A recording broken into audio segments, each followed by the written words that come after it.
అయితే అర్జున్ మీద నీకెలాంటి interest లేదంటావా? Kalyani please, ఇంకా ఈ టాపిక్ తీసుకురావద్దు. అర్జున్ గురించి ఆలోచించడానికి బదులు అభిని దేవిని ఎలా ఒకటి చేయాలి అని ఆలోచించు. అది మనకి మంచిది కదా. అతనిలా టోటల్ గా అవాయిడ్ చేయడమే తప్పు సత్య. అతను మంచోడే, అందులో ఎలాంటి సందేహమే లేదు. కానీ ఇప్పటికీ వద్దంటున్నాను. నేను నలన్ సార్ ఆఫీస్లో ఎండీగా ఛార్జ్ తీసుకున్నాను.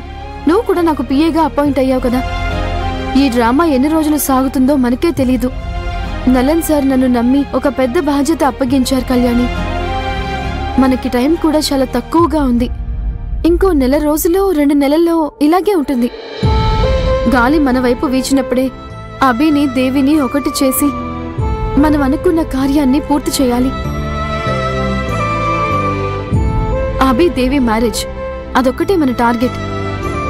అది నెరవేరేంత వరకు నా మనసులో వేరే ఏ ఆలోచన ఏ విషయం గురించి రాదు. దానికి అడ్డుపడే విధంగా దయచేసి నువ్వు కూడా నాతో మాట్లాడ Kalyani. Do you understand? Yes madam.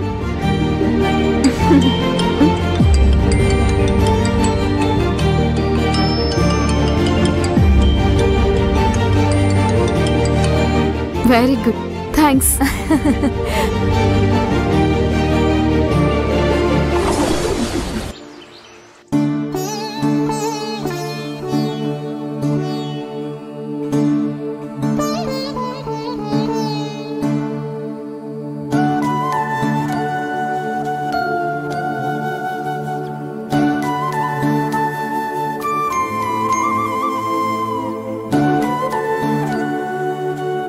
అడగండమ్మా.